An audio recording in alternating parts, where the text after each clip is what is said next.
विस्तेरनात्मनो योगं विभूतिं च जनार्दन भूयः कथय तृप्तिर्शृण्वतो नास्ति मे अमृतम्. O Janardhan, again please describe in detail the mystic power of your opulences. I am never satiated in hearing about you, for the more I hear, the more I want to taste the nectar of your words. Purport by His Divine Grace Srila Prabhupada ki jai. A similar statement was made to Suta Goswami by the rishis of Naimisharanya, headed by Shaunaka. That statement is Vayam tu na vipra, vip, vitlapyamya uttamashloka vikrame yashranvatam rasatnyanam swadu swadu pade pade. One can never be satiated even though one continuously hears the transcendental pastime of Krishna, who is glorified by exalted prayers. Those who have entered into a transcendental relationship with Krishna relish at every step the description of the pastimes of the Lord. Srimad Bhagavatam 1:19. Thus, Arjun is interested in hearing about Krishna and especially how he remains as the all pervading Supreme Lord. Now, as far as Amrutam nectar is concerned, any narration or statement concerning Krishna is just like nectar, and this nectar can be perceived by practical experience. Modern stories, fictions, and histories are different from the transcendental pastimes of the Lord, in that one will tire of hearing mundane stories, but one never tires of hearing about Krishna. It is for this reason only that the history of the whole universe is replete with references to the pastimes of the incarnations of Godhead. The Puranas are histories of bygone ages that relate the pastimes of various incarnations of the Lord. In this way, the reading matter remains forever fresh despite repeated readings. So, in Chatusloki Bhagavad Krishna mentioned that everything is emanating from him and he is in control of everything. So, now to explain this phenomenon, Arjuna is requesting Lord that please you explain me with lot of elaboration.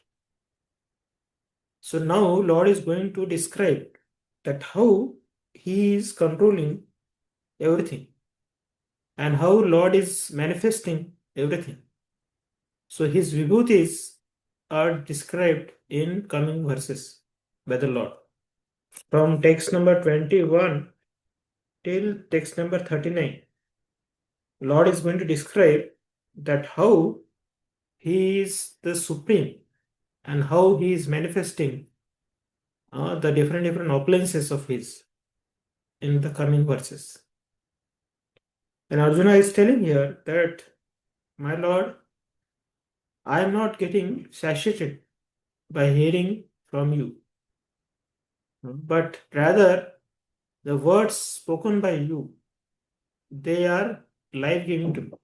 They are like nectar. They are giving life to dead life. So the Krishna's narrations, directly spoken by the Lord, or the devotees, those who speak about the Lord, if we hear it with attentively, then that narrations of Krishna's pastimes will appear nectarian to our ears. And by hearing Krishna's eternal pastimes, by hearing with attention, one will get the eternal life. That is the effect of hearing about Krishna. Hearing about Krishna from Lord and from his devotees. So here Arjuna is requesting now Lord to describe the vibhutis by which he is controlling the entire world. So that will be described by now by the Lord in the next verse.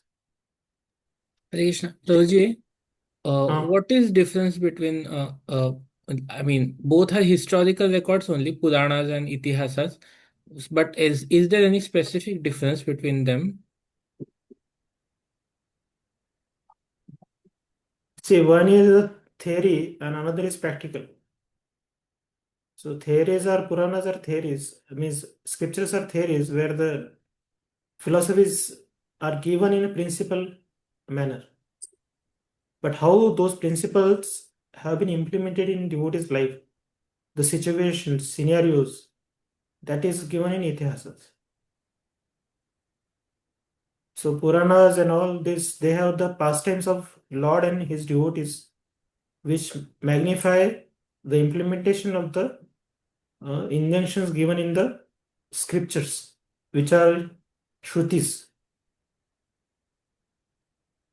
So Shruti is like a theory thing, and the Smriti Shastras or Itihasas, Puranas, they are like practical implementation of the principles. So they are very easy to understand by live examples of the devotees who have inculcated that principles in their lives. So that becomes very easy for practitioner. That's why itihasas, these all are meant for Striyo Vaishya Tatha Shudras. So they can understand very easily. Okay. Thank you, Prabhuji. Understood. So now text 19. Shri Bhagavan Uvacha Antate Kathishyami Divya Vibhutaya Pradhanata Purushreshta श्रेष्ठ रास्ते अंतर्विस्तरस्यमो. The Supreme Personality of Godhead said, yes, I will tell you of my splendorous manifestations, but only of those which are prominent. Arjuna, for my opulence is limitless. I will read, Prabhuji. Yes. So the purport by His Divine Grace Abhichanaravinda Bhaktivedanta Swami Prabhupada, it is not possible to comprehend the greatness of Krishna and his opulences. The senses of the individual soul are limited and do not permit him to understand the totality of Krishna's affairs. Still, the devotees try to understand Krishna, but not on the principle that they will be able to understand Krishna fully at any specific time or in any state of life. Rather, the very topics of Krishna are so relishable that they appear to the devotees as nectar. Thus, the devotees enjoy them. In discussing Krishna's opulences and his diverse energies, the pure devotees take transcendental pleasure. Therefore, they want to hear and discuss them. Krishna knows that living entities do not understand the extent of his opulences. He therefore agrees to state only the principal manifestation of his different energies. The word pradhanata, that is principle, is very important because we can understand only a few of the principal details of the Supreme Lord, for his features are unlimited. It is not possible to understand them all, and vibhuti, as used in this verse, refers to the opulences by which he controls the whole manifestation. In the Amar Kosh dictionary, it is stated that vibhuti indicates an exceptional opulence. The impersonalist or pantheist cannot understand the exceptional opulences of the Supreme Lord, nor the manifestations of his divine energies. Both in the material world and in the spiritual world, his energies are distributed in every variety of manifestation. Now, Krishna is describing what can be directly perceived by the common man. Thus, part of his variegated energies is described in this way. So Lord is giving here disclaimer that now what I am going to describe, that much only I am not limited. So people should not say that Krishna told these many verses and he is exhibited his qualities in these many verses only. No, Lord is unlimited, but we are limited. That's why Krishna has given us very precise information about his opulences. Actually, Lord's opulences are unlimited, but we can understand little bit. That's why Krishna has given little bit of his opulences. So for devotees, Lord is unlimited. They always understand Lord with their open heart as much as they can. But the materialistic people, they will not like to understand Lord by their senses, nor by their intellectual abilities. They want to limit Lord, or sometimes they want to deny His existence only, and they want to become atheist. So that is their problem. But for devotees, they don't limit Lord to only these much opulences. They understand that Krishna has many, many opulences. But I am limited. I have no qualification to understand Supreme Lord. So that is the humility of a devotee. So that's why Krishna is telling here that just don't think that I have only these many opulences. But he is manifesting himself everywhere. Nityo nityanam chetasya chetananam. Eko bahunam yo vidhati kamam. So Lord is pervading everywhere in all living entities' hearts as a Paramatma. So we cannot limit him. So he is unlimitedly available to his devotees. Yomam pashyati sarvatra sarvam chamai pashyati tasyam na pranashyami sachanamena pranashyati. So the pure devotees of the Lord, they see Lord in every phase of their life. Sarvatra. They see Lord's presence in all their existence. They don't limit Lord to just deity form or just to the opulences which Lord is described here. But for devotees, the presence of Lord is unlimited. They perceive Him throughout. But to have mercy upon the fallen souls, Krishna is describing that at least when you see these opulences, think of me. That whatever is the greatest, whatever is astonishing, whatever is surprising us, these all are Krishna's minute, opulences. So these opulences we should not limit to the Lord, but we should understand Krishna just mentioned some of his opulences which we can understand. So at least we should understand these opulences, and every opulence which the Lord has mentioned is unfathomable. It's jaw-dropping. But still, we should understand this is nothing. Krishna is more opulent. He has unlimited qualities. So that is the way of looking of a Vaishnava, way of looking for devotees. So now, Lord is beginning here that how he is pervading everywhere. Ahamatma Gudakesha Sarvabhutashaya Sthita Aham Adishya Madhyam Cha Bhutanam Antan Evacha. I am super soul. Prabhuji, I have one question. Hare Krishna. Yes. Prabhuji, just want to understand in earlier verse, like for sadhaka stage, which is more important to read more, like philosophy or pastime? We should read philosophy Hmm. and we should relish pastimes. So both we can do. But only relishing pastimes and thinking the pastimes are mundane. That's why we have to read philosophy. If we read just pastimes, then we will compare those pastimes to material, and we will bring it down to material. We will make it ordinary. So that's why we have to read the philosophy. And if we just read philosophy and don't read pastimes, then our heart will become dry with only philosophy. Jnani, he may have the understanding of Supreme, but because he has no touch of pastimes of Krishna, then they become dry heart. And Sahaja people, they read only pastimes, but they don't understand the philosophy. Then they take Lord very casually. So that's why we have to combine the philosophy and pastimes.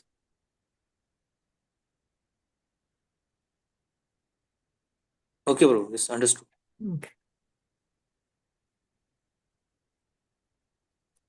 So here, purport, somebody read this purport.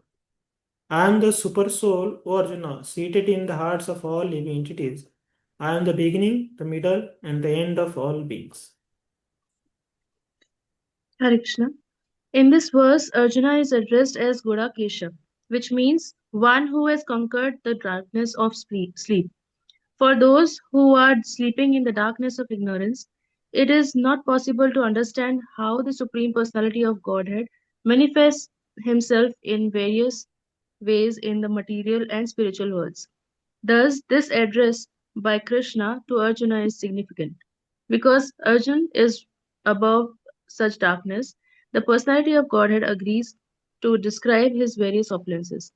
Krishna first informs Arjuna that he is the soul of the entire cosmic manifestation by dint of his primary expansion. Before the material creation, the Supreme Lord, by his plenary expansion, accepts the Purusha incarnation, and from him everything begins. Therefore, he is Atma, the soul of the Mahat Tattva, the universal elements. The total material energy is not the cause of the creation. Actually, the Mahavishnu enters into the Mahat Tattva, the total material energy. He is the soul. When Mahavishnu enters into the manifested universes, he again manifests himself as the super soul in each and every entity. We have experienced that the personal body of the living entity exists due to the presence of the spiritual spark. Without the existence of the spiritual spark, the body cannot develop. Similarly, the material manifestation cannot develop unless the Supreme Soul, Krishna, enters. As stated in the Subal Upanishad, Prakritya Adi Sarva Bhutantar Yami Sarva Seshicha Narayana. The Supreme Personality of Godhead is existing as the Supersoul in all manifested universes. The three Purusha avatars are described in Srimad Bhagavatam. They are also described in the Sattva Tantra. Vishnostu Treni Rupani Purusakhyani Atho Vidhu. The Supreme Personality of Godhead manifests three features as Karnodakshaya Vishnu, Garbhodakshaya Vishnu, and Shirodakshaya Vishnu in this material manifestation. The Mahavishnu or Karnodakshaya Vishnu is described in the Brahma Samhita. Yah Karanarnava Jale Bhajati Sma Yoga Nidram. The Supreme Lord Krishna, the cause of all causes, lies down in the cosmic ocean as Mahavishnu. Therefore, the Supreme Personality of Godhead is the beginning of this universe, the maintainer of the universal manifestation, and the end of all energy. Hare Krishna. So for our last question, there is nice purport by Srila Prabhupada. You can, I am shared.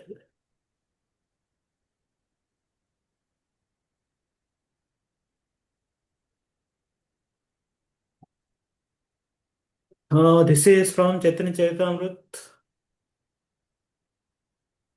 Adi Leela, 2nd chapter, verse number 117. सिद्धांत बोलिया चित्ते ना करे आलस या है ते कृष्ण लागे सुदृढ़ मानस. So this purport we can understand how we should read pastimes as well as philosophy. So this has been nicely elaborated by Srila Prabhupada in this purport. Okay. Yes, yes. CC Adi 2.117. So here now Lord is describing that his opulence is not limited to only material things, but how the Lord is all pervading. all pervading. The creation which he has manifested from big planets to the small living entities. It is under the control of Supreme Lord alone. Like somebody is a family man. His control is to his family. Somebody is a man of society. His control is to society. Somebody is a sarpanch, then his control will be to that village. Somebody is a magistrate, then his control is for that district. Somebody is a prime minister, whatever. So their control is expanding. But beyond that is the control of Supreme Lord. So the ultimate control is in the hands of Krishna. But for this material world, the ultimate controller is Mahavishnu, who is lying on the Karana ocean. Then to every Brahmanda, the controller is Grabdaksha Vishnu. And for every living entity, the Supreme Lord who resides in the heart as a Paramatma, he is controlling that living entity. So this way, the Lord is controlling from ant to Brahma. Everybody is under the control of the Supreme Lord. So this verse is describing that how Lord is super soul to the universe, super soul to the Brahmanda, super soul to the individuals. So this way the Lord is controlling everybody. Now his opulences he is going to describe that how I am prominent in set of opulences, that I am the prominent. Adityanam aham Vishnu Jyotishyam Ravi Anshuman Marichi Maruta Smasmi Nakshatranam aham Shashi. Of the Adityas I am Vishnu. Of lights I am the radiant sun. Of Maruts I am Marichi. And among the stars I am the moon. Purport. There are 12 Adityas, of which Krishna is the principal. Among all the luminaries shining in the sky, the sun is the chief. And in the Brahma Samhita, the sun is accepted as the glowing eye of the Supreme Lord. There are 50 varieties of wind blowing in space, and of these winds, the controlling deity Marichi represents Krishna. Among the stars, the moon is the most prominent at night, and thus the moon represents Krishna. It appears from this verse that moon is one of the stars. Therefore, the stars that twinkle in the night, in the sky, also reflect the light of the sun. The theory that there are many suns within the universe is not accepted by Vedic literature. The sun is one, and as by the reflection of the sun, the moon illuminates, so also do the stars. Since Bhagavad indicates herein that the moon is one of the stars, the twinkling stars are not sun, but are similar to the moon. Next. So those who want to remember Krishna, they have sufficient articles to remember Supreme Lord. Anything we see which is attracting us, we should understand that it has a connection with Krishna. Because Krishna is all attractive. And that's why if anybody has the ability to attract somebody, that ability coming in that person from Supreme Lord alone. Like a powerful magnet. When it attracts some iron articles, that iron article gets the quality of a magnet. So that iron article can attract another iron particle. So that doesn't mean that iron has become magnet. No, that magnet became attached to that iron article has become attached to the powerful magnet. That's why he got the ability of a magnet. So anything in this world appears to be very attractive. We should understand that Krishna has empowered. So rather envying that people or those people who are exhibiting the best of the qualities, we should appreciate the creator. When we see somebody beautiful, when we see somebody is rich, when we see somebody is very intelligent, so we should not become envious to them. We should understand they are blessed souls by the Supreme Personality of Godhead. So if his part and parcel, these living entities have so much understanding, so much power, so we should appreciate the Supreme Lord who has given them intelligence. Like government of India or any government, they appreciate scientists when they send some rocket uh, in the sky, or some man on the spaceship. Everybody appreciates that what a great thing they are doing. Their launch rocket which is going in the sky, and you see how much money they spend. Sometimes in crores, 1,000 crores rupees they spend. And they appreciate those scientists that who have sent this rocket to the outer space. But they forget to see that in outer space there are so many big planets are floating. So our scientist sends one small rocket or some, this spaceship or whatever it is. They appreciate so much and they give credit to those scientists and they become proud of that scientist. So if really they want to become proud, really they want to, appreciate, then they should appreciate the things which are already there in the sky, like a moon, sun, so many things which are there, already created. So that we are not acknowledging.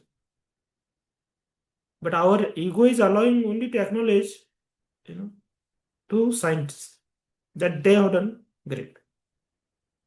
But the greatest scientist, that is Supreme Lord, we should appreciate him. That he has created such a amazing universe.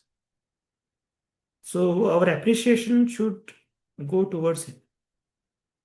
And anybody who is a genuine scientist, he will always acknowledge the Lord's creation, Lord's presence. So even Einstein, these great scientists, like APJ Kalam and all, they appreciated, and they were not atheist people. They were believing in God.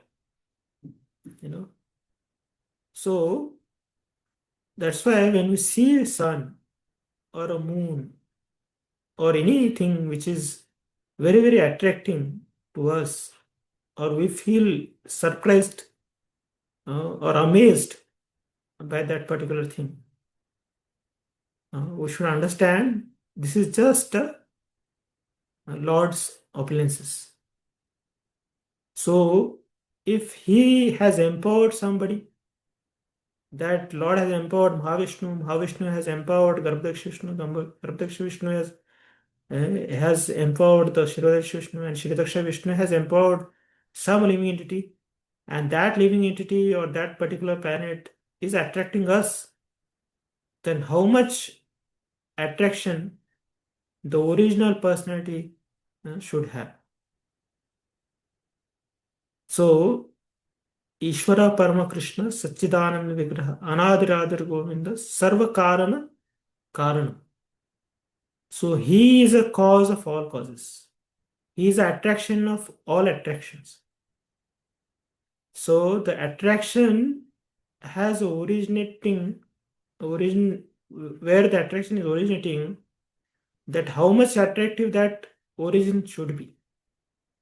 So Krishna is amazingly attractive. So in conditioned state, we may not understand Krishna and we may not get attracted to him.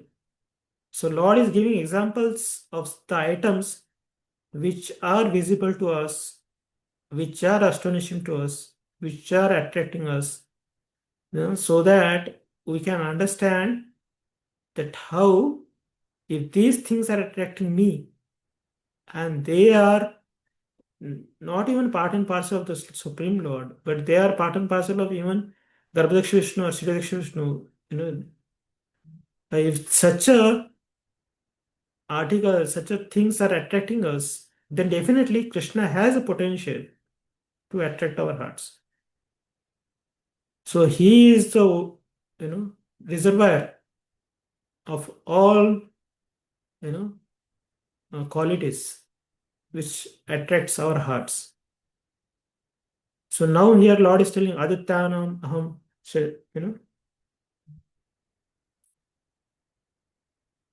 So like that he is telling about sun and Marichi and moon, everybody. Now he's going to go on telling that whatever we get attracted in this material world, that I am.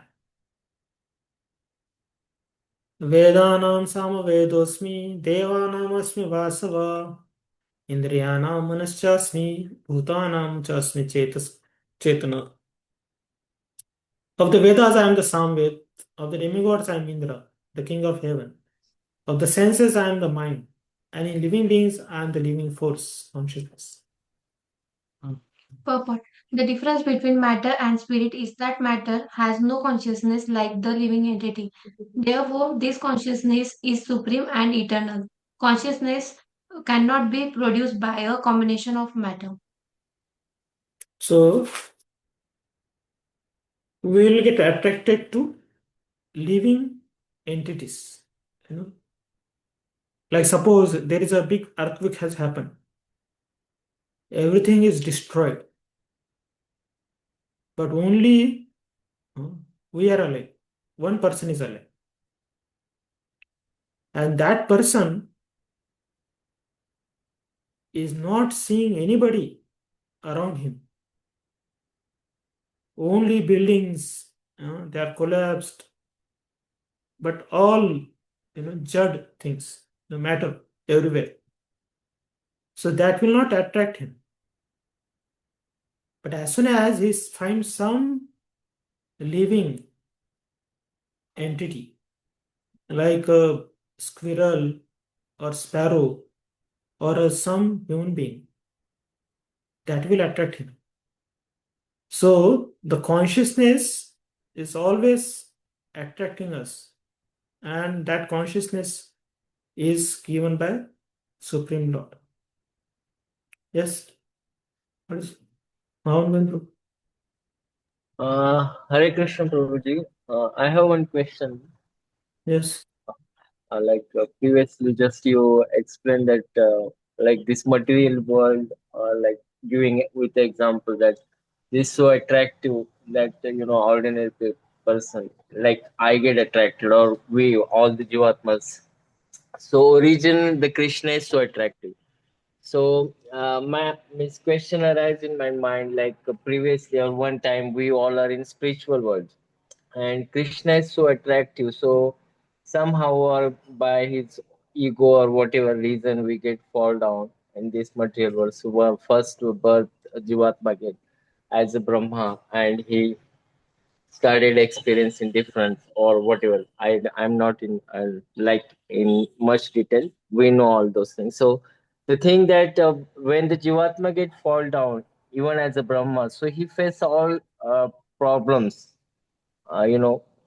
So even that time person won't get realized that I have been disconnected, because just he have been fall down. So he must be so powerful, having all knowledge and all those things. And still he keep down and down, even like ant and dogs and whatever, like human beings and the devatas and all those things. So why that, like at very first he reconnect again, even the, as being a Brahma, he must be so powerful that he can go even directly to the spiritual world. So like, what is the issue that he faced, that he won't reconnect again and going back home, back to Godhead? Rather he suffer lots with whatever series we suffer all. Like I face, like we all face, I'm not saying about you, but normal people, like even in being in spiritual atmosphere or institute like in ISKCON, but still it is very fair, difficult to exact realize that like a relationship between Krishna and being a maintain our spiritual platform. It's very difficult to be in the spiritual I mean material world and uh, maintain our consciousness and the spirituality level. So this, you may understand my question. Yeah. So, you know that India got independence in 1947. Yeah. Okay. Yes, And Prabhu. government has established, and after government has established, they have established big jails also. Okay, like Yeroda jail we have in Pune. So why the government has opened jail?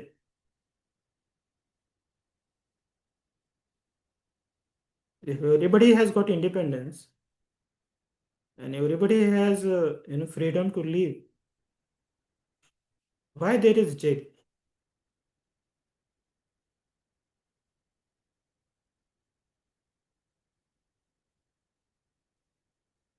Is a problem is of government or whose problem it is?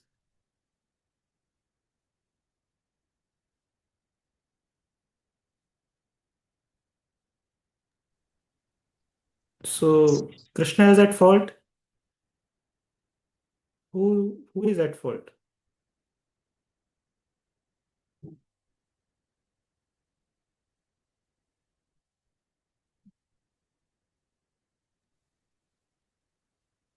You have to answer.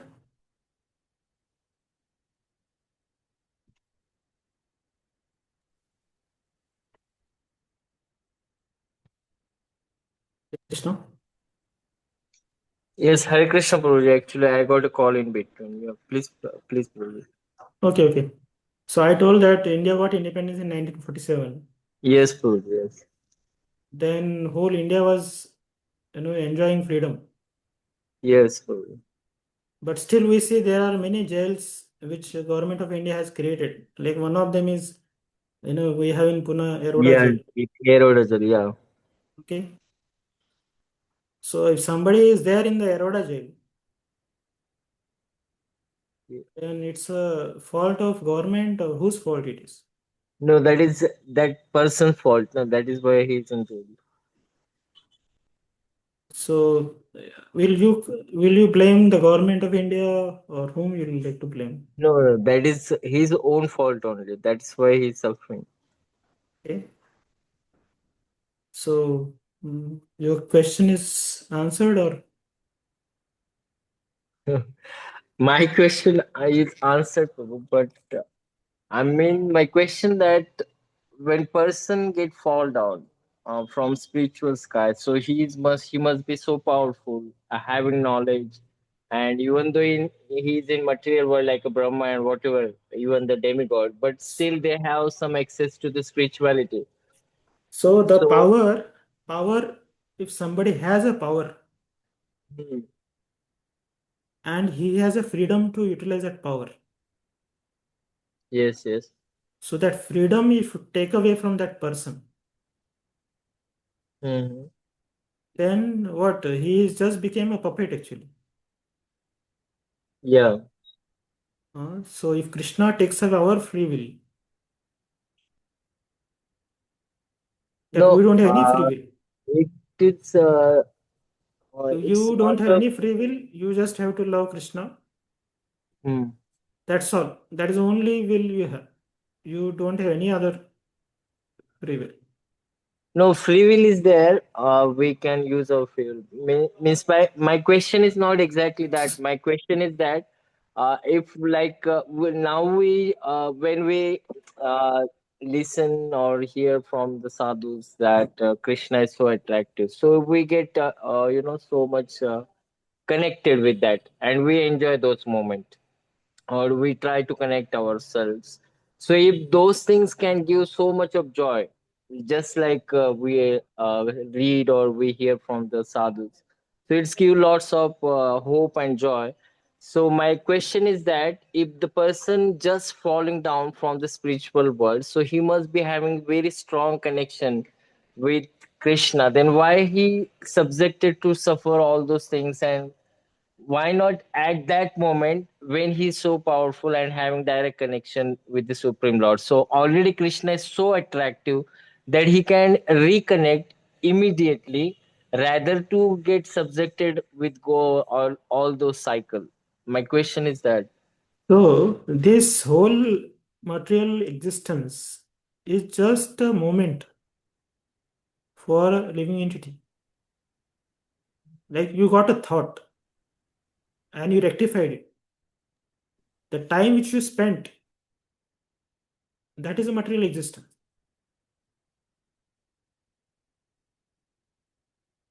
So for us, it appears very long time. But for spirituality, if you go to higher levels, this time is nothing actually. Like Mahavishnu is breathing, his one breath, it's such a long time. Brahma takes birth, he lives 100 years and he dies. And in one day of Brahma, every day there are 21 Chaturyugas. And everywhere there are 14 Manus and Saptarshis. And in that there are heavenly planets. Indra changed his position so many times. And in that, if you come down, then we may take million times birth and death.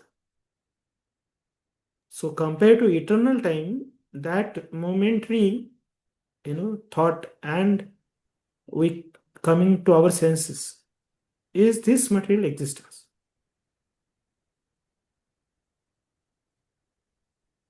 So for us, it may be appearing very big time, but spiritually, it's just a thought. It came and it has gone.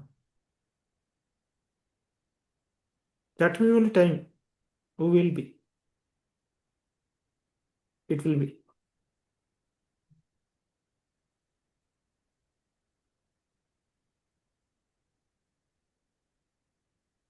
So eternally, everybody is connected to Krishna. There is nobody who will be disconnected from Krishna. No? But we are in material world where Lord is facilitating our desire to be away from Him. Krishna Bahirmukh, Bhogama Chakri. As soon as we think that I should enjoy independently, then this is what the whole arrangement has been done.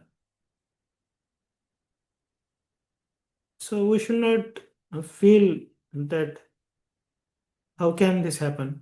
So this happens, and again we rectify, and then it's over.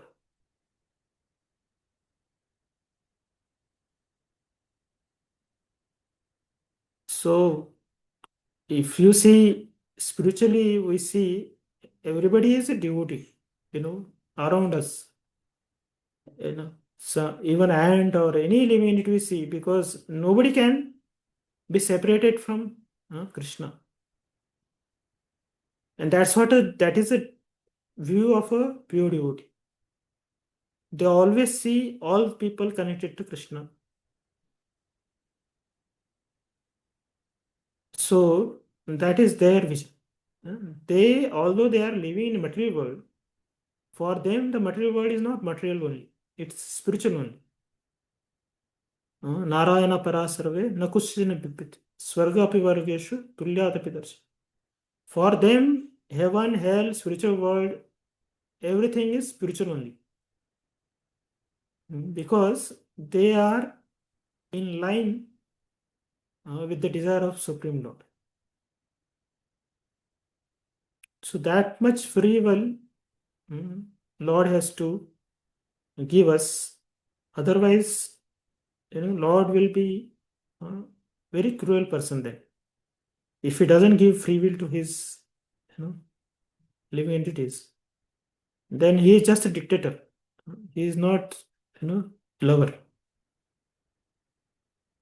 So there is no wrong in somebody comes to material world. There is no fault in Supreme Lord. So it's our desire, then how it came, that is all a detailed study. So now we should worry about how we reinstate ourselves in the real spiritual consciousness.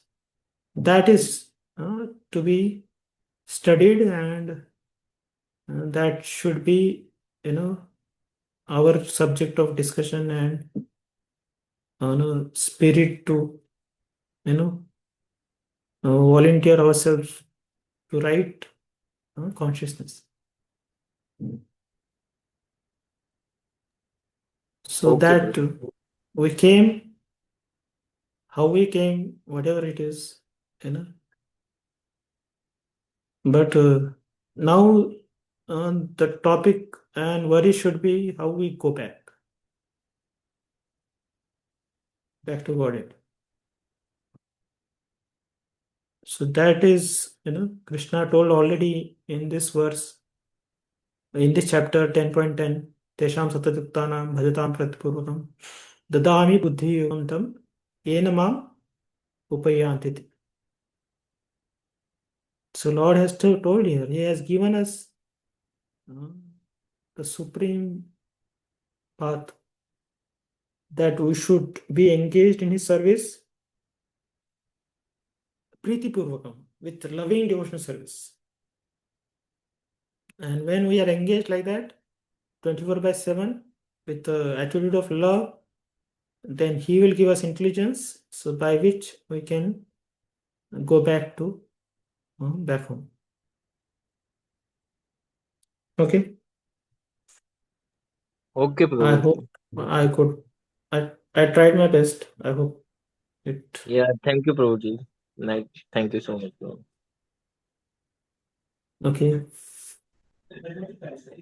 रुद्राणां शङ्कराचास्मि वित्तेषो यक्षरक्षसां वसुनां पावकश्चास्मि मेरुशिखरिणामहम्. Of all the Rudras, I am Lord Shiva.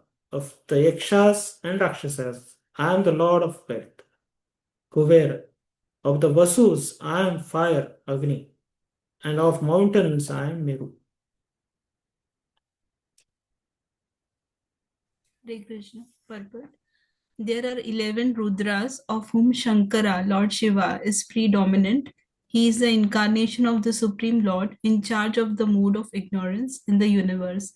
The leader of the Yakshas and Rakshasas is Kuvera, the master treasurer of the demigods, and he is a representation of the Supreme Lord.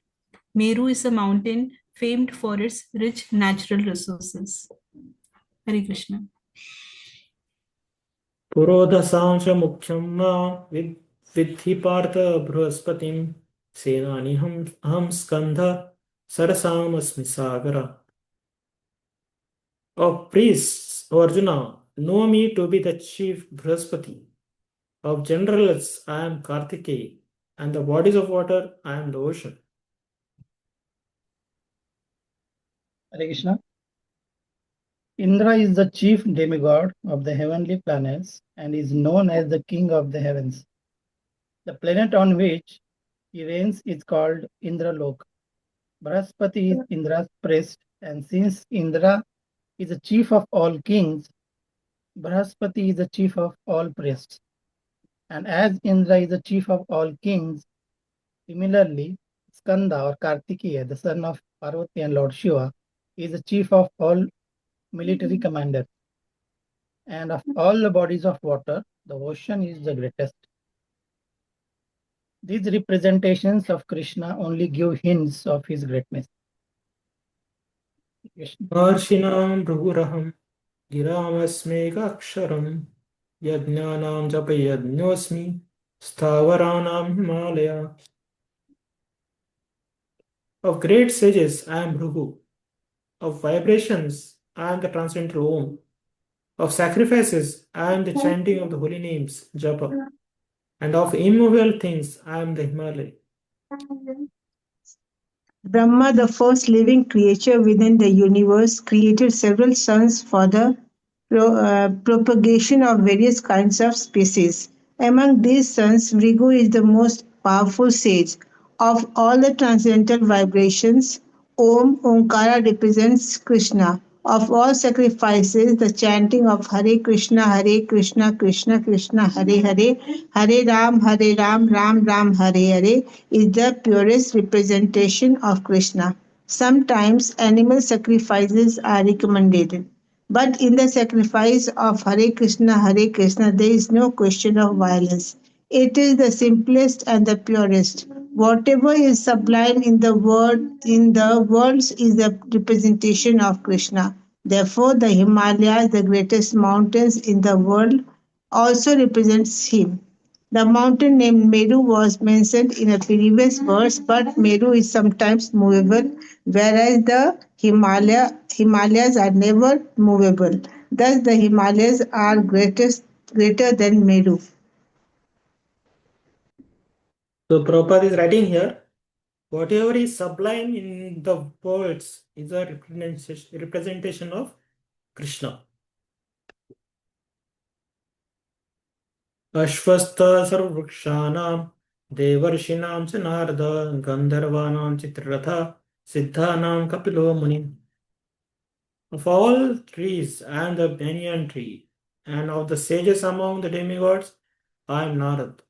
Of the Gandharvas I am the Chitrarath, and among the perfected beings I am the sage Kapila.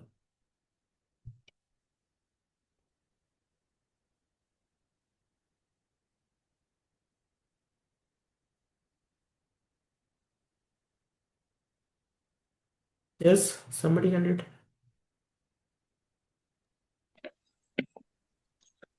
The banyan tree Ashwatha is one of the highest and most beautiful trees, and people in India often worship it as one of their daily morning rituals.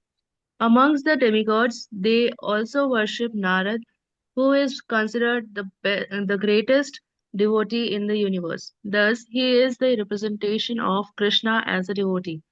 The Gandharva planet is filled with entities who sing beautifully, and among them the best singer is Chitraratha. Amongst the perfect living entities, Kapila, the son of Devahuti, is a representative of Krishna. He is considered an incarnation of Krishna, and his philosophy is mentioned in Srimad Bhagavatam. Later on, another Kapila became famous, but his philosophy was atheistic. Thus, there is a gulf of difference between them. Hare Krishna. Sheshavassamashwanam vidhi mamamrutodbhavam Airavatam gacendranam naranam cha naradhikam. Of horses know me to be Uchashrava, produced during the churning of the ocean of nectar. Of lordly elephants I am Airavat, and among men I am the monarch.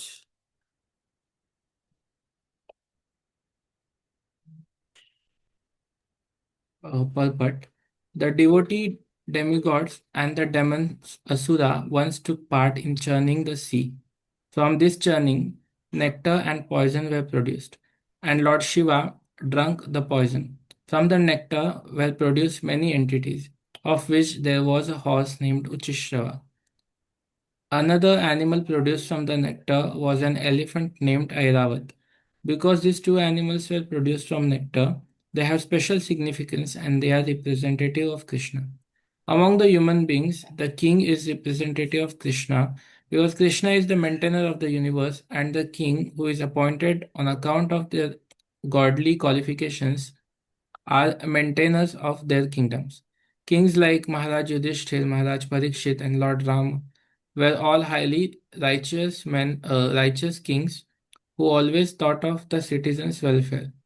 In Vedic literature, the king is considered to be the representative of God. In this age, however, with the corruption of the principle of religion, monarchy decayed and is now finally abolished. It is to be understood that in the past, however, that people were more happy under righteous kings. आयुधानामहं वज्रं धेनूनामस्मि कामधु रजनश्चास्मि कन्दर्पः सर्पानामस्मि Vasuki. Of weapons I am the thunderbolt, among cows I am the surabhi, of causes for procreation I am Kandarpa, the god of love, and of serpents I am Vasuki. Amit Prabhu or Isha Mataji, can someone? Prabhuji, Hare Krishna, Dandavat Pranam. Yes, Mataji. Prabhuji is traveling, so he won't be able to read, Prabhuji. Yeah. You I'll can, read the if you purport. can read, yeah. Yes, Prabhuji. The thunderbolt, indeed a mighty weapon, represents Krishna's power. In Krishna Lok, in the spiritual sky, they are cows which can be milked at any time, and they give as such milk as one likes. Of course, such cows do not exist in this material world, but there is mention of them in Krishna Lok. The Lord keeps many such cows, which are called surabhi. It is stated that the Lord is engaged in herding the surabhi cows. Kandarpa is the sex desire of presenting good sons. Therefore, Kandarpa is the representative of Krishna. Sometimes sex is engaged in only for the sense gratification. Such sex does not represent Krishna, but sex for the generation of good children is called Kandarpa and represents Krishna. Now, Prabhuji, can you please scroll down? Yeah. Hare Krishna, Dandavat Pranam. Prasmisi nagana varuno yadasamaham pitrunam aryama chasmi yamasanyamatamaham. Of the many hooded nagas, I am Ananta, and among the aquatics, I am the demigod Varuna. Of departed ancestors, I am Aryama, and among the dispensers of law, I am Yam, the lord of death. Ashwini Mataji, can you please read? Yes, Prabhuji. Hare Krishna Pranam. Purport. Among the many hooded Nagas, serpent Anant is the greatest, as it is the demigod Varuna among the aquatics. They both represent Krishna. There is also a planet of Pitas, ancestors presided over by Aryama, who represents Krishna.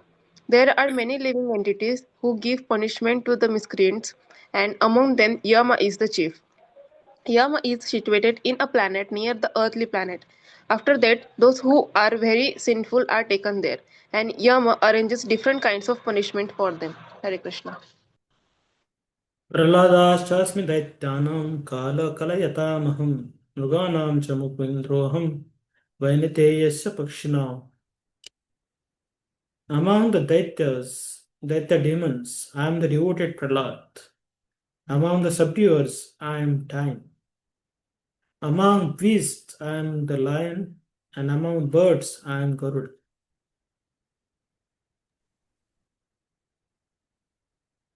Diti and Aditi are two sisters. The sons of Diti are called Adityas, and the sons of Diti are called Daityas. All the Adityas are the devotees of the Lord, and all the Daityas are atheistic. Although Prahlad was born in the family of the Daityas, he was a great devotee from his childhood. Because of his devotional service and godly nature, he is considered to be a representative of Krishna.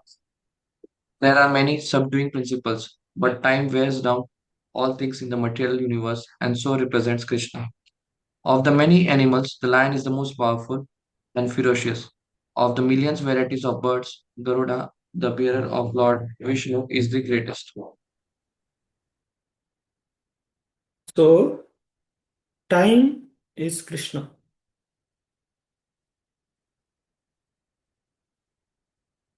So, time has to be utilized in the service of Krishna. The time which is not utilized for Krishna becomes Kal for living entities.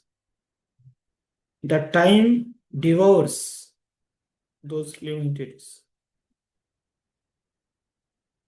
So, in Bhagavatam it is also told, Ayurhartika Pumsana Uddanastajanyasu. So, everybody's day is finished by rising sun and setting sun. So, everybody is going closer to death. So, the time factor will decide when one will get death. So, the time which is used in Krishna's service is actually a time. But the time which is not used in Krishna's service, it will become a cause of destruction. So devotees of the Lord, they know that Krishna is a time.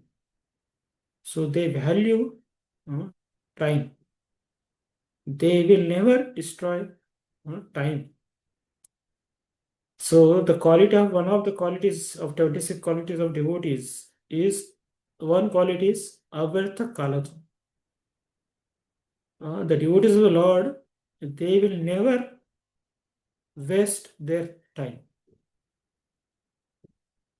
So the best utilization of time is to remain engaged in Krishna's service. So there are many trees which live for 5,000 years,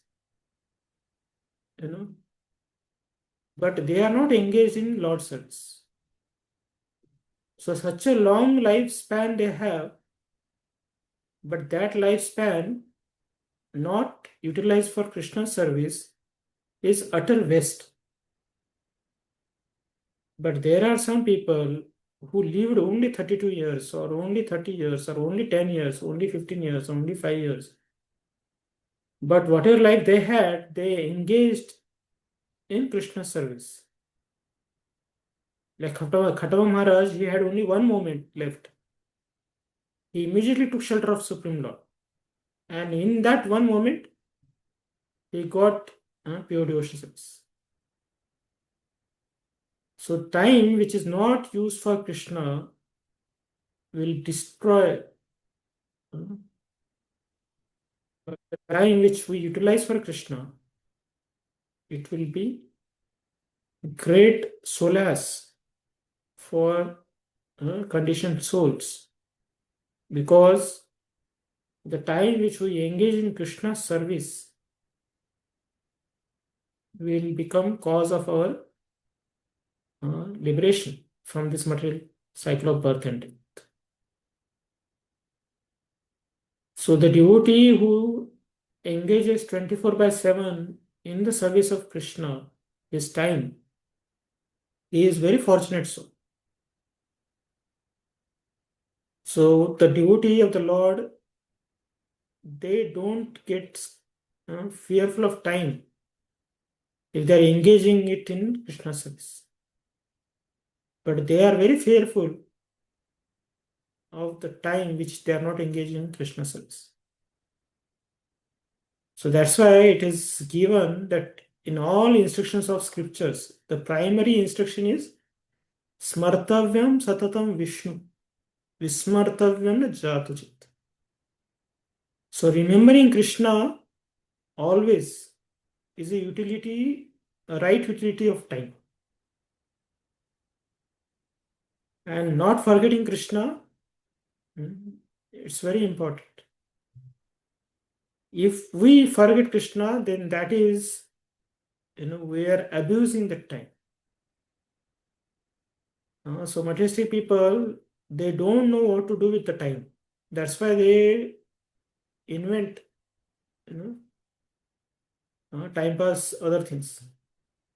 They are not able to understand what to do with the life, what to do with the time. So we should be very clear with our time, what I'm doing, whether I'm engaging in Krishna service or not. So many of us have to work in companies or work, with outside world.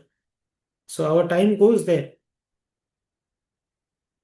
But if we have right consciousness, and in that work also, if you understand the essence of working or essence of being dealing with others, that I am doing this to enhance my Krishna consciousness, to facilitate my Krishna consciousness.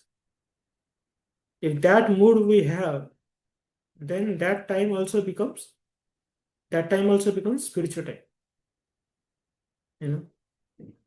So that will not become mundane, that will also become spiritual. Like Arjuna is fighting, he is shooting arrows, but he is doing that duties to please Krishna. So he is utilizing the time in devotional service. So Arjuna's shooting arrows is also part of devotional service. So same way, anybody is doing any professional job or anything, that also will become devotional service if we are engaging that profession, the results of that profession, we are engaging in devotional service. Then that professional service, that professional life also will become part of devotional service. Sometimes people live devotional life as a profession. So that is convenient. Somebody is accepting spiritual life to enhance his material life, then that spiritual life also becomes a material only. So those who are cheating on the name of religion, they are more materialistic than the even materialistic person. So that's why this time, which is Krishna's representative, we have to value it, and we should understand that I should not waste my time. Rather, I should engage the God-given time, the breaths, whatever we are left with, let all those breaths, the time, should be offered to Krishna by performing devotional service directly or indirectly. Okay. Yes, Prabhu, you had a question? Chaitanya.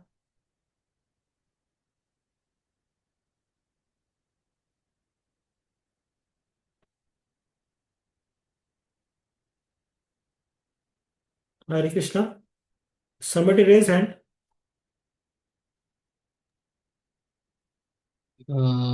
He is not here, I guess, now. I know this is Chaitanya Gadiwala. Chaitanya Gadiwala Prabhu, yes. I think he dropped, so. Okay. पवनापवतामस्मि रामशस्त्रभृतामहं जशानामतरचास्मि स्तोत्रं सामसि Janvi. Okay, anybody has question till now? Rajit, that Adityas were explained. Among the Adityas, I am Vishnu. So that Vishnu is Vamandev only, who is son of Aditi. Okay. Prabhuji, I have a question. Just small question. Like you said that when a devotee is outside working and offer his results to Lord, then it is also a devotional service. But during our professional job, there are so many things that we are doing, and we have to go through so many pressures, and all that is pure karmi thing. So. Is it still be considered as devotional just because we are chanting 16 rounds and attending some sessions? See, if you are progressive in your dedication to Krishna, then that will become spiritual.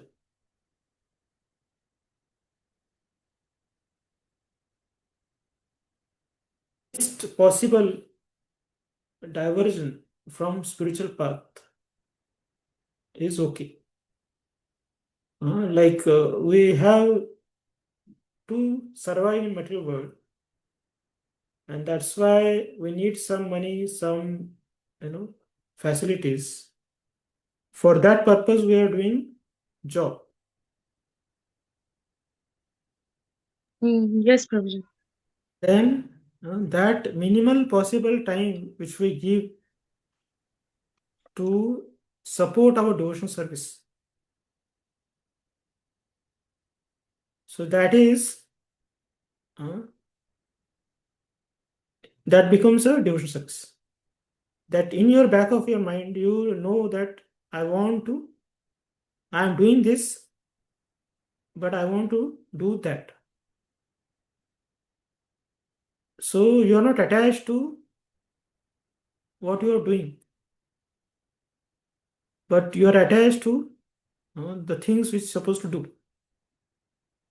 Then this becomes just a detached work, But if you are more attached and least attached to Krishna consciousness and more attached to material life, and that cannot be called as a devotional.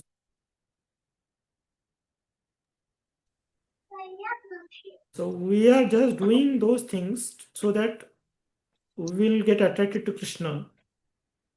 And then that will be like a paramour person. Means it's not good example, but like Chaitanya Mahaprabhu also told to Sanatana Goswami and all that you people are busy, but keep your intention to get engaged in Krishna service. So professional life is okay, but after professional life, when you become retired, then where your attraction goes, that is very important. Like Matesi people, when he gets retired, then he doesn't know what to do with the time. Then he starts doing social service or feeding dogs or doing some other things, which are also by nature mundane. But devotee of the Lord, when he gets retired, what he'll do? He will do devotional service. So same way, when you are working in company also, after coming from company, are you bringing the company thoughts and the company thing in your devotional life? Then that is means what is where our heart is. So like Bhaktivinoda Thakur also used to do job of magistrate. So he used to do very meticulously, and no blame should come to Supreme Lord that this devotee is there, they don't work properly, they are lethers, they are very lazy people, they are good for nothing. Not like that. Devotee of the Lord should be sharp in his material duties also, because the attitude will come in spiritual life also. If somebody is lazy in material life, then he will be lazy in spiritual life also. So we work in material life, keeping in background that I have to advance in my spiritual life. then that work will not suck our consciousness. Rather, we will be like a lotus in the mud. Padmapatra Ivambas will not be touched by that atmosphere. If in our back of consciousness we have Krishna and spiritual life, so that way one should work. Not that people should get absorbed so much in material life that they forget that they are devotee also. Then that is not expected. Okay, Prabhuji. Thank you so much. So do good in your job so that they'll appreciate you as a devotee. And Srila Prabhupada and Acharyas by even our material profession, if we do it nicely.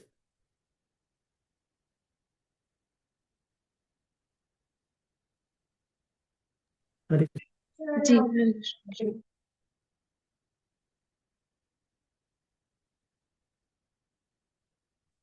पवना भवतामस्मि रामशस्त्रभृतामहं झषानामपराच्चास्मि स्तोत्रं सास्मि Janvi. Okay. Oh, purifiers, I am the wind of the wilderness of weapons, I am Ram. Of fishes, I am the shark. And of flowing rivers, I am the Ganga. Okay, purport is small. Of all the aquatics, the shark is one of the biggest and is certainly the most dangerous to man. Thus, the shark represents Krishna. Sarganam adirantascha madhyam jaivaham arjuna adhyatma vidya vidyanam vada pravadatamaham. Of all creations, and the beginning and the end, and also the middle, origin of all sciences, and the spiritual science of the self, and among logicians, and the conclusive truth.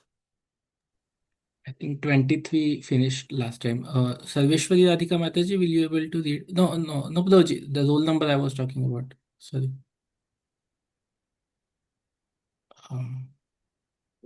Mataji, will you able to read? Yes, Prabhuji. Yeah. This is 32 now, Prabhuji. Yes, 32 purport, yes. Among the created manifestation, the first is the creation of the total material elements, as explained before.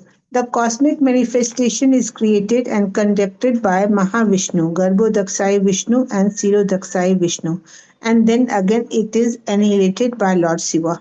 Brahma is a secondary creator. All these agents of creation, maintenance, and annihilation are incarnations of the material qualities of the Supreme Lord. Therefore, He is the beginning, the middle, and the end of all creation. For advanced education, there are various kinds of books of knowledge, such as the four Vedas. There are 6 supplements: the Vedanta Sutra, Book of Logic, books of religiosity, and the Puranas. So, altogether, there are 14 divisions of books and education. Of this, the book which presents Adhyatma Vidya, spiritual knowledge, in particular, the Vedanta Sutra, represents Krishna. Among logicians, there are different kinds of arguments. Supporting one's argument with evidence that also supports the opposing side is called jalpa. Merely trying to defeat one's opponent is called vitanda, but the actual conclusion is called vada. This conclusive truth is a representation of Krishna.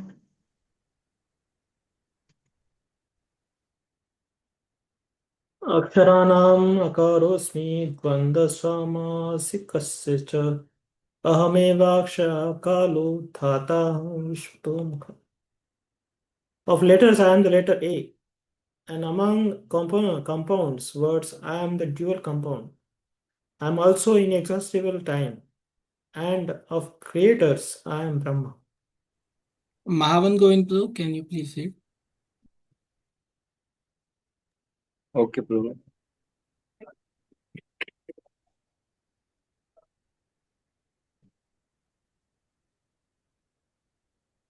A karma, the first letter of the Sanskrit alphabet, is the beginning of the Vedic literature. Without a karma, nothing can be. Akara. Without a kara, nothing can be sounded. Therefore, it is the beginning of the sound. In the Sanskrit, there are also many compound words, of which the dual word, like Rama Krishna, is called the Vanda. In this compound, the word Rama and Krishna have the same form, and therefore the compound is called dual. Among all kinds of killers, time is the ultimate because the time kills everything. Time is the representative of Krishna because in the due course of time there will be a great fire and everything will be annihilated.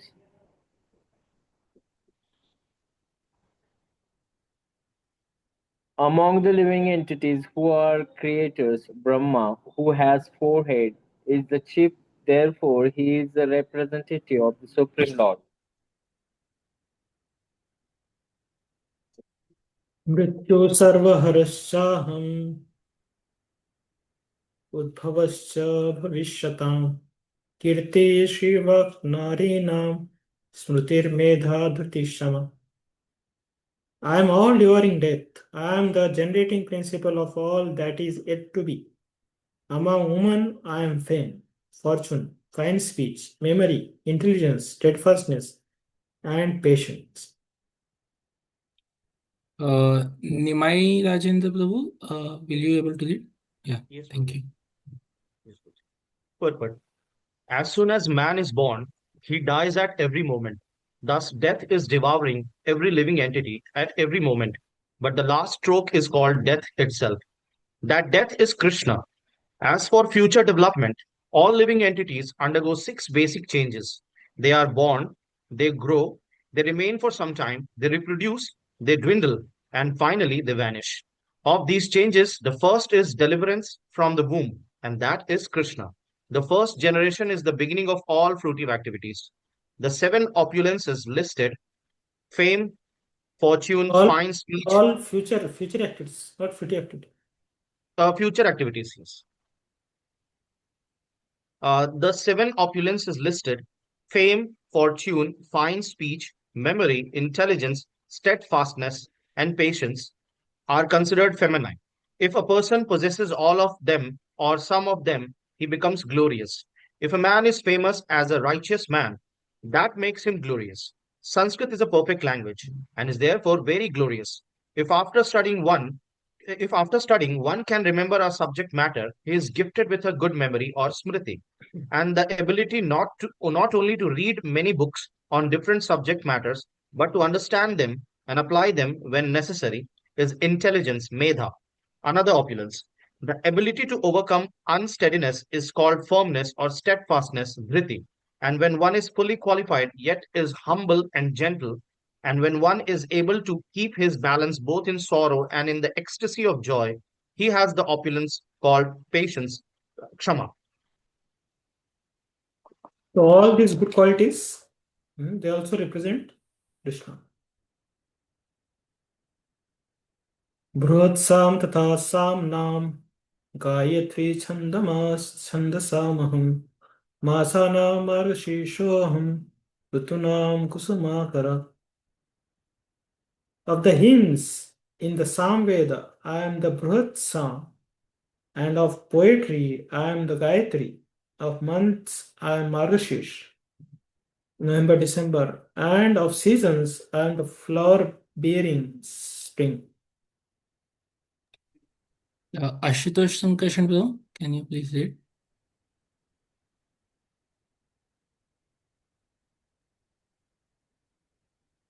You there? Okay, we'll circle back. Ashwini Mataji, will you be able to read? Yes, Prabhu. But it has already been explained by the Lord that among all the Vedas, he is the Samaved. The Samaved is rich with beautiful songs played by the various demigods. One of these songs is the Brit Brihat Sama, which has an executive melody and is sung at midnight. In Sanskrita, there are definite rules that regulate poetry. Rhyme and meter are not written whimsically, as in much modern poetry. Amongst the regulated poetry, the Gayatri Mantra, which is chanted by the duly qualified Brahmanas, is the most prominent. The Gayatri Mantra is mentioned in the Srimad Bhagavatam. Uh, because the Gayatri Mantra is specially meant for God realization, it represents the Supreme Lord. This mantra is meant for spiritually advanced people, and when one attains success in chanting it, he can enter into the transcendental position of the Lord. One must first acquire the qualities of the perfectly situated person, the qualities of the goodness, according to the laws of material nature, in order to chant the Gayatri Mantra. The Gayatri Mantra is very important in Vedic civilization and is considered to be the sound incarnation of Brahman. Brahma is its initiator, and it is passed down from him in disciplic succession. The month of November-December is considered the best of all months because in India, grains are collected from the fields at this time, and the people become very happy. Of course, spring is a season universally liked because it is neither too hot nor too cold, and the flowers and trees blossom and flourish. In spring, there are also many ceremonies uh, commemorating Krishna's pastimes. Therefore, this is considered to be the most joyful of all seasons, and it is the representative of the Supreme Lord Krishna. Hare Krishna. Thank you. तं चलयतामस्मि तेजस्तेजस्विनामहं जयोऽस्मि वसायोऽस्मि सत्त्वं सत्त्ववतामहम्. I am also the gambling of cheats, and of splendid I am the splendor. I am victory, I am adventure, and I am strength of the strong.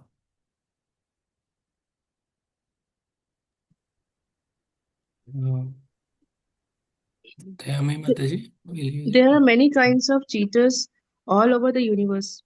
Of all cheating processes, gambling stands supreme and therefore represents Krishna. As a supreme, Krishna can be more deceitful than any mere man. The unfortunate commentator who wants to cheat Krishna and the public by saying that there is something greater than Krishna is cheated by Krishna. And the commentator cannot understand Krishna after any length of time. If Krishna chooses to deceive a person, no one can surpass him in his deceit. His greatness is not simply one sided, it is all sided. Among the victorious, he is victory. He is the splendor of the splendid.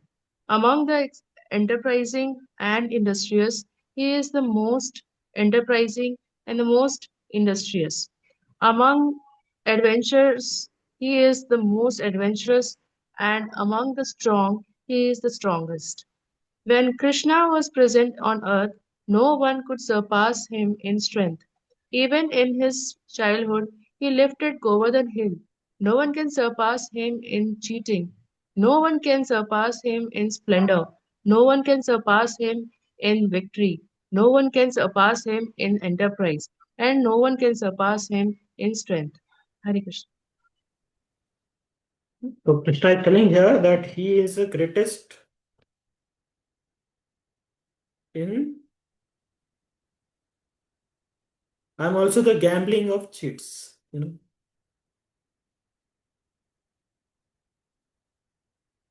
So we should not think that if I also serve Krishna because he is a gambling, so I want to serve, become his devotee by engaging in gambling.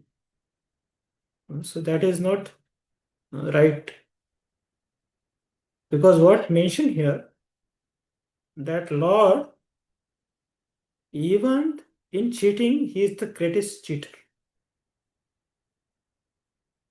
So anybody who wants to cheat somebody, he will get cheated by Supreme Lord. Like Duryodhan came to Krishna, and Arjuna also came to Krishna. Arjuna asked Krishna, you be on my side. And Duryodhan thought that what is use of Krishna? I take his opulences, the Lord's Akshayani Sena. So he thought he cheated Krishna by taking his army and not him, who is useless because he is not going to fight in the battle. So he thought he is smart, he is intelligent, and he had cheated Krishna. But surprisingly, Lord cheated him by giving his army to him, but Lord did not give himself to him. So same way, there are many people who become devotees of Krishna, but they are least interested in Krishna. They are interested in their material opulences. So what happens? They get material opulences, but they lose Krishna. But they think that they got material opulences. That is what they wanted. But pure devotees, they say, na dhanam, na janam, na sundari, kavitam va jagadish. So pure devotees don't want any other opulences, but they want the opulence of devotional service. So if we put devotional service at stake for other material enjoyments, then we are biggest fools. So bhakti should not be gambled. And we should not do a devotional service in a cheating way also. If we try to cheat Krishna by performing artificial devotional service or for the for social prestige or superficially, then Lord will give us superficial success, but he will not give himself to us. So in a world, people may recognize us as a great devotees, but in the eyes of Lord, we are not qualified. Then there is no use of getting worldly qualification. So that devotional service which is done for social prestige, social fame, social name, social recognition has no value in the eyes of Krishna. And no devotee is interested in such a artificial name, fame, glory, that kind of devotional service. But actual devotional service, devotees will do where they will go through a lot of difficulties. Sometimes they will be blasphemed. The whole world may spit at them. The whole world may call them cheaters. But the devotee who is actually surrendered to Krishna, he doesn't want any glory of the world, but he wants to be pure in the eyes of Krishna. So that devotional service is valuable. So we should also perform devotional service not to cheat Krishna, but we actually want to serve Krishna.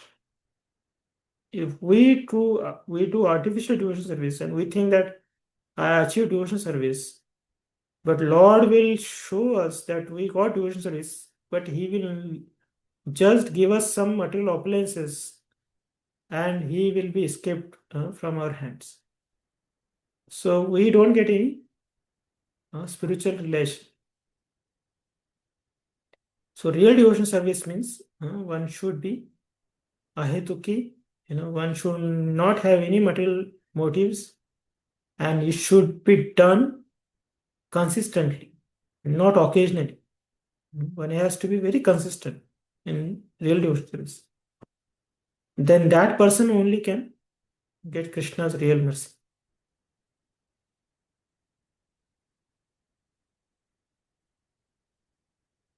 कृष्णिनां वासुदेवोऽस्मि पाण्डवानां धनञ्जय मुनीनामप्यवहं व्यास कवीनां ऋषीणां कवि. O descendants of Vrishni, I am Vasudev, and of Pandavas I am Arjun. Of the sages I am Vyas, and among great thinkers I am Ushana.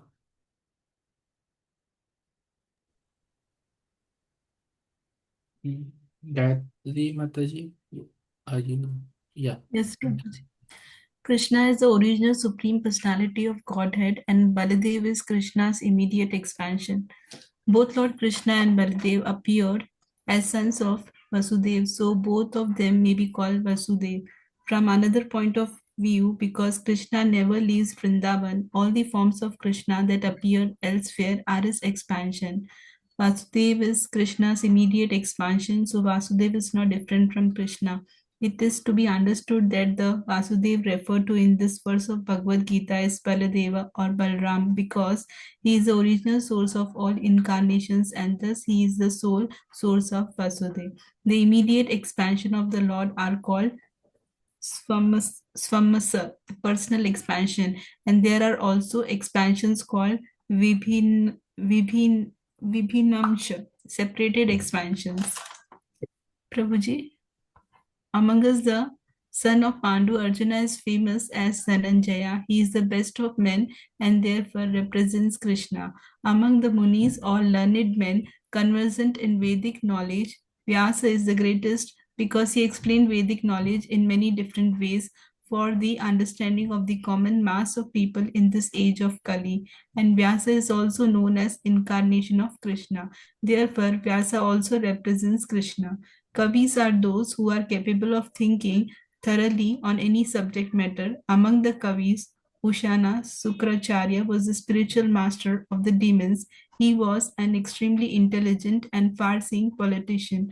Thus, Shukracharya is another representative of the opulence of Krishna.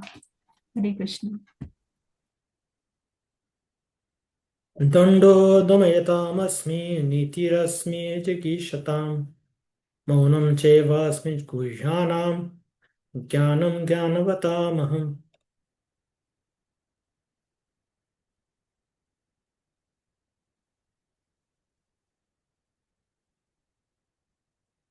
Among all means of suppressing lawlessness, I am punishment. And of those who seek victory, I am mortality. Of secret things, I am silence. And of the wise, I am the wisdom. Hare Krishna. There are many suppressing agents, of which the most important are those that cut down miscreants. When the miscreants are punished, the agency of chastisement represents Krishna. Among those who are trying to be victorious in some fields of activity, the most victorious element is morality. Among the confidential activities of hearing, thinking, and meditating, silence is the most important because by silence one can make progress very quickly. The wise man is he who can discriminate between matter and spirit, between God's superior and inferior nature. Such knowledge is Krishna himself. Hare Krishna. यच्चापि सर्वभूतानां बीजं तदमर्जुन न तदस्ति विना यत् स्यान् मया भूतं चराचरम्. Furthermore, O Arjuna, I am the generating seed of all existence. Nothing moving or non-moving can exist without me. Everything has a cause, and that cause or seed of manifestation is Krishna. Without Krishna's energy, nothing can exist. Therefore, he is called omnipotent. Without his potency, neither the movable nor the immovable can exist. Whatever existence is not founded on the energy of Krishna is called Maya, that which is not. Hare Krishna. So from verse number 21 to 39, these many verses Krishna told how he is representing the most enchanting quality. So some qualities are positive, some qualities are negative, but Lord is supreme in all those qualities, because Lord is great. He is representing himself in all through these elements, these opulences.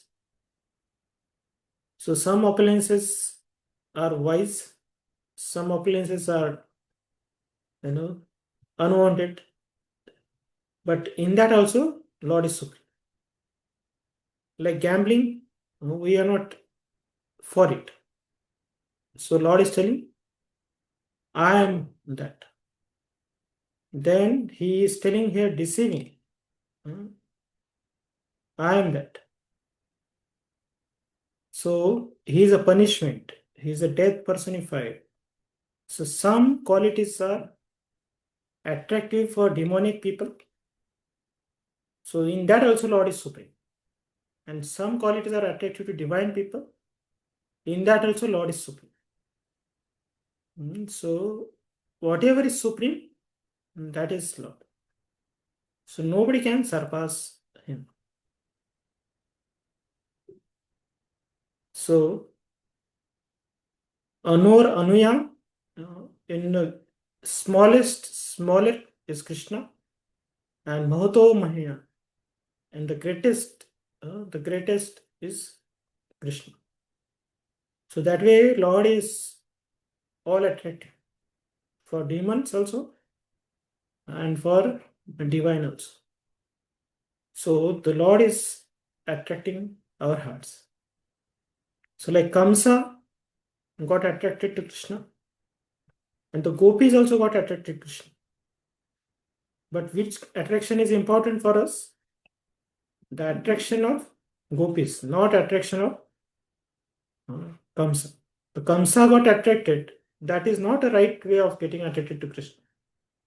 But right way of getting attracted to Krishna is the way the gopis have got attracted.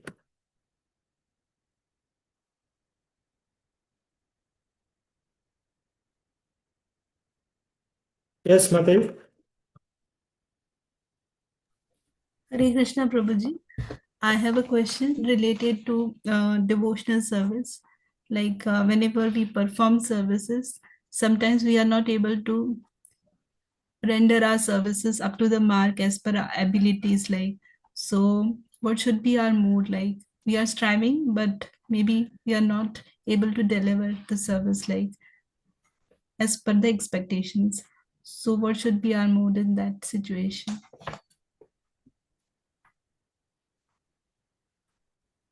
See, our ideal should be pure devotees. So our aspiration is the aspiration of pure devotees. The way they aspired devotional service. That should be our aspiration. But our performance may not be up to that mark. And we should not be satisfied with our performance if it is not up to the mark. Or we should not think that this is what I am. And I am not going to change. If we give up in our endeavors to achieve pure devotional service, then that is a defeat. So we should not give up. We should strive sincerely and endeavor. Although we fail, that's not a problem. Our success is in endeavor. If we are endeavoring, then that is success. But if we are failing even to endeavor, then that is a failure. So Krishna doesn't see our success or failure, but he sees our endeavor. Sometimes we become successful, but we get ego. Then that is failure, And sometimes we fail, but we become humble. And Krishna takes as a success. So endeavor is very important. Sincere endeavor is important. Results are, it's not in our hand, and we should not be so much bothered about it. But whether we are sincerely trying to endeavor, the line in line with the pure devotees' endeavors, that should be our, benchmark to strive in devotional service. So we should not make our own benchmark. The benchmark should be of pure devotees. Till where, up to where I should surrender. So at every moment we think that we are surrendered. And that is illusion. Because we never surrendered. So surrender or dedication, this all terminology which we apply to ourselves, it should be scaled or measured by the scale of pure devotees. So that is a real endeavor. So materially we should be satisfied. Whatever is there with us. But spiritually we should be never satisfied. But what happens? We do exactly opposite. Whatever we do spiritually, we feel I have done more. I have exhausted. And whatever Krishna has given us materially, we feel it is less only. Lord has given less. I am getting less. I should endure more for material things. So that has to be, given. That has to be not given up. At least we should put a halt there. So that way, if we endeavor, then we are going in right direction. Otherwise, if we are not even endeavoring, if we are not even planning, then we are going to land up in failure. Even to fail to plan is a plan to fail.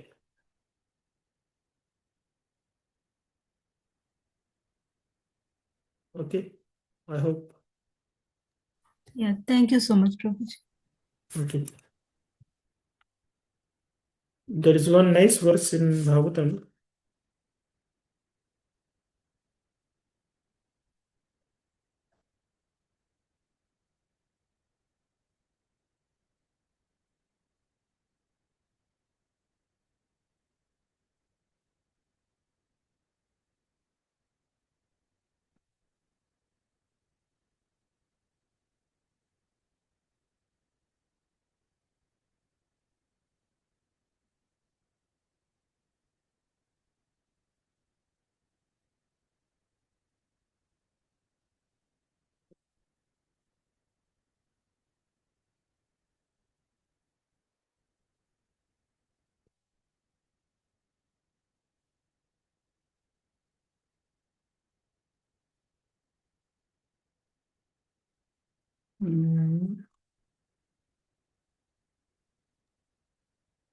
Hare Krishna. Yes, yes.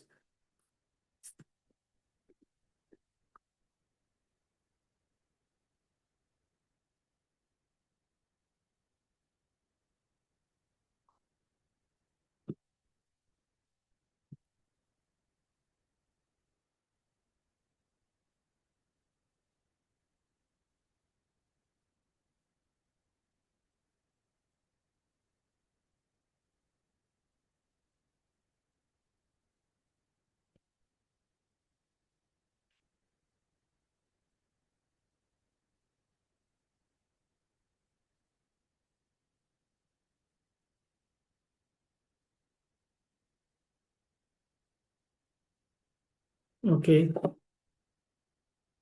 Next verse.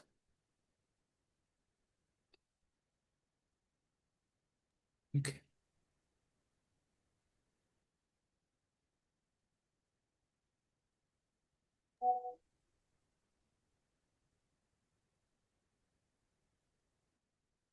So this is a verse I wanted to show you.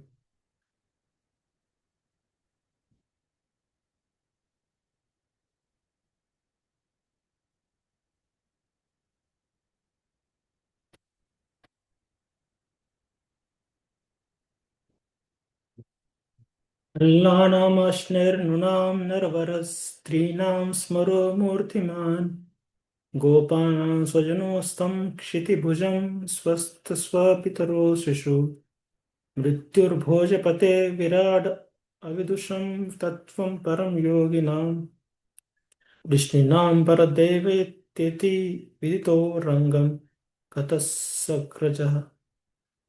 The various groups of people in the arena regarded Krishna in different ways when he entered with his elder brother. The wrestlers saw Krishna as a lightning bolt, the men of Mathura as the best of males, the woman as a cupid in person, the coward men as their relative, the empire's rulers as a chastiser, his parents as their child, the king of the Bhojas as a death, the unintelligent as the Supreme Lord's universal form, the yogis as the absolute truth, and the Vrishnis as their supreme worshipable deity. So Krishna is like a Vaidurya jewel, So jewel, when light falls on the jewel, the different colors come out from that jewel. So somebody sees the jewel as a red, green, whatever, different color, and their eyes capture. So same way, the Supreme Lord is perceived the way our intentions are. So pure devotees, although they see all these elements which Krishna has described here, the vibhutis, their intention is to love Krishna only. But those who are non-believers, or those who are atheist, or those who are demoniac, they will have different viewpoint towards Krishna. So that's why we have to get attracted to Krishna in a right mood, in right spirit, in right understanding, and from right resources, right sources. How we should get attracted to Krishna, that also we have to learn from Athos Shraddha Tata Sadhu Sangha Tata Bhajan Kriya Anarthi Nivritti. Like that, if we progress, then we can actually get attracted to Krishna in a loving mood. So that has to be taken care.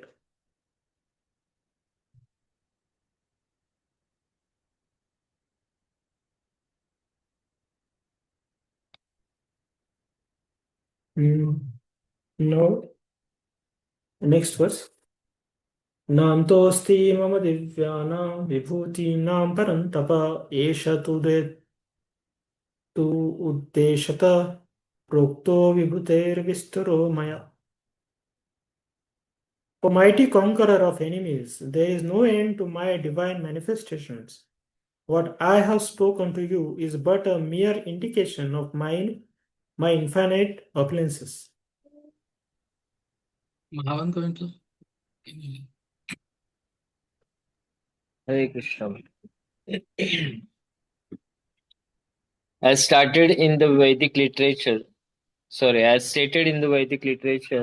although the opulence and the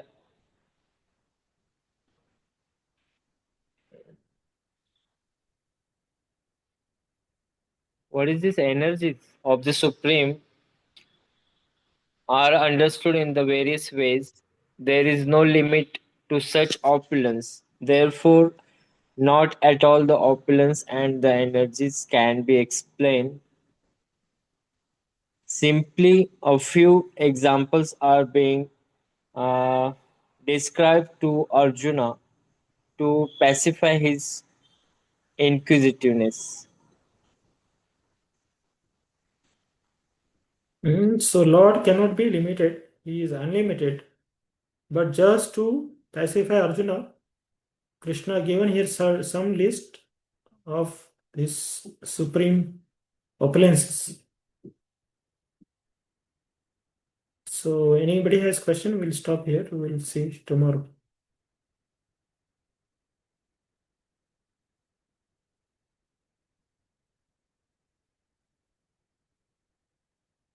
Okay. We'll leave now. Okay. Thank you. Hare Krishna. Srila Prabhupada ki jai. Jai. Anant Thank you, Koti Prabhuji. Vaishnava. Thank you, Prabhuji. Hare Thank you, Thank Krishna. you, Prabhuji. Hare Krishna. Dandavat pranam. Dandavat pranam, Prabhuji, Mataji. Done with it.